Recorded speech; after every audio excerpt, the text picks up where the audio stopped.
Sinag ng araw. Mahiwagang dahon.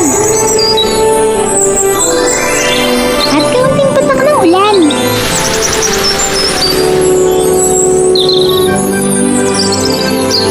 Yay! Sa wakas, lahat ay nagkaroon ng magandang ani.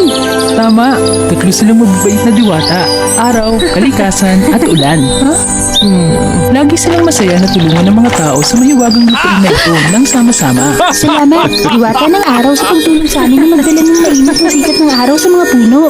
At ang diwata ng kalikasan na laging tumutulong sa mga puno na lumago ng mas mabilis. Oo naman, ako at ang kalikasan ay palaging naglalabas ng pinakamahusay para sa lahat. Gayunpaman, ang husay ninyong dalawa, bakit kayo sumasama sa diwata ng ulan? Minsan kapag kailangan natin ng maraming ulan, gumagawa siya ng ilang maliit na patak ng ulan. At kapag malapit ng alungin ng mga pananim, nagdadala siya ng bagyo. Walang silbi ang kakayahan ko sa kanila at sa mga diwata. Pero sigurado, hindi ganun ang nararamdaman nila araw at kalikasan. Hindi ba? Siguro dahil kaibigan yung dalawang diwata ng ulan, kaya nyo siya sinasama, di ba? Yun pala ang tingin ng lahat sa akin. Ako, ginawa ko ang lahat para matulungan lang sila, araw at kalikasan. Kayong dalawang nakakilala sa akin, sabihin nyo. Sige, kung pareho kayo ng tingin sa akin, aalis na ako. Ulan, wag! Huwag mo siyang habulin. Kung wala siya, hindi tayo maapektuhan. Pero, huwag kang mag-alala. Kaya niyang alagaan ang sarili niya. Malamang babalik siya agad. Ngayon, kailangan na nating magpahinga para makapagpatuloy tayo ng trabaho bukas. Gayunpaman, hindi inaasahan na araw at kalikasan na ang kawalan ni ulan ang magpapahirap sa kanila sa mga susunod na araw ng trabaho.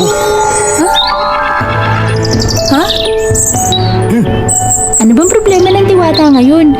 Ang inarihiya ng bawat isa ay napakalakas at hindi pantay na ang ating mga pananim ay nalalanta ng mga ito. Tama, dapat kang tumuon sa paggawa ng maayos ang iyong trabaho. Bakit ganun? Malinaw na ang aming mahika ay palaging nagbibigay sa lahat ng isang mahusay na ani. Yan kasi, wala si Ulan. Naalala mo pa ba? Noong araw na yun, nagdala kami ng ulan ng ulan at mga mahiwagang dahon sa lahat ng dako. Natinutulungan ng mga puno na lumago at lumaki ng mas mabilis. Tinutulungan din tayo ni Ulan na ipamahagi ang enerhiya ng araw sa mga puno. Sa hardin, para hindi masunog at matuyo ang mga halaman. Naku, minalait natin ang kahalagahan ng ulan. Oo, ngayon kailangan na natin hanapin siya at ibalik. Kung gayon, bilisan mo. Hanapin natin siya.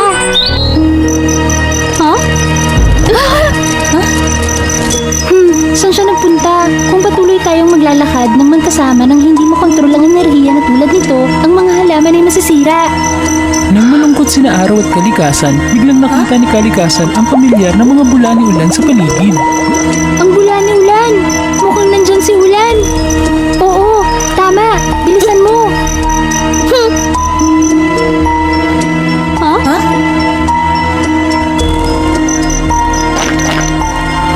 Pero anong problema niya? Bakit marami siyang sugat sa katawan? Bakit ganito ang sugat ng katawan niya? Siguradong mayroong... Mag-ingat ka!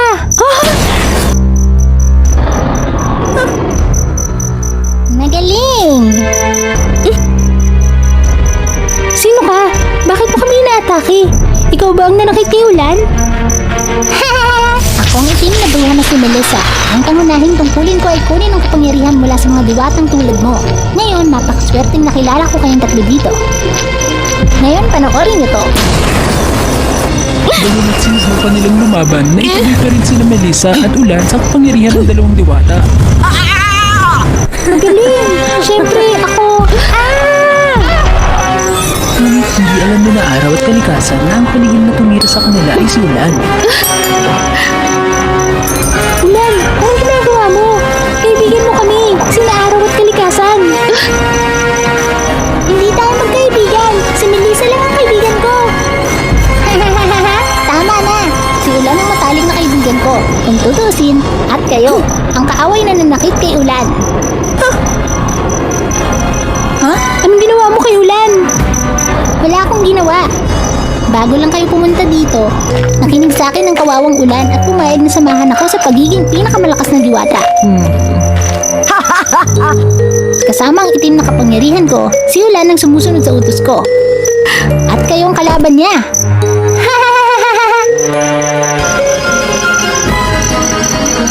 Hindi, kailangan nating ligtas si Ulan sa pagkontrol niya. Kalikasan, tulungan mo ako.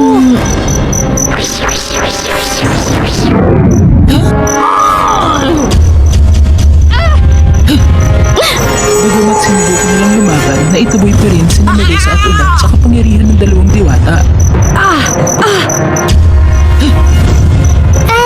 Hindi ko inaasahan na ganito pala sila kalakas kapag pinagsama. Kung magpapatuloy ito, matatalo ako.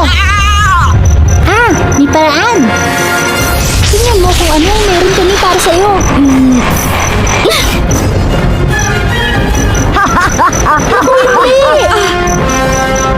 Kailangan natin itong sirain bago mapahamak si Ulan.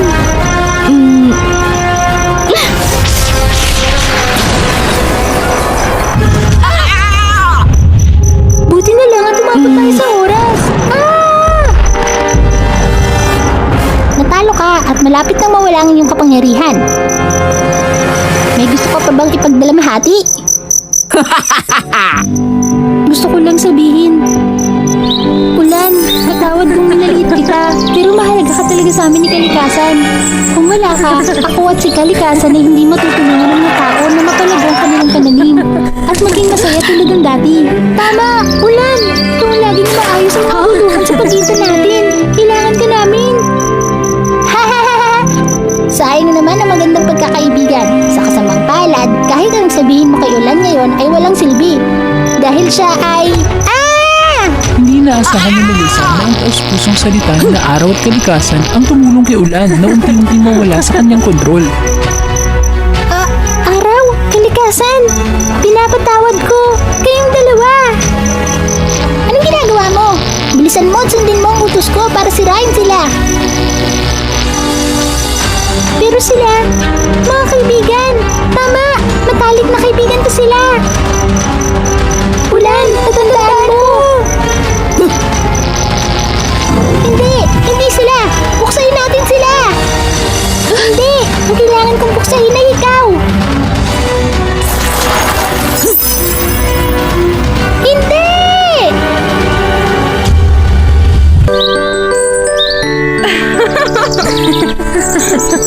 Nagwagi tayo. Natalo natin si Melissa. Salamat din sa mga sinabi niyo na nakatulong sa akin na magising. Maraming salamat. Patawad Ulan dahil nasaktan kita. Ngayon, naintindihan na namin na ang bawat isa ay may kanya-kanyang lakas at pagkakaisa ang pinakadakilang lakas. Kaya't mangako tayo na magsasama-sama tayo habang buhay. Mula noon, ang tatlong diwata ay namuhay ng masaya at maayos na magkakasama at nagdala ng masaganang ani sa mga tao.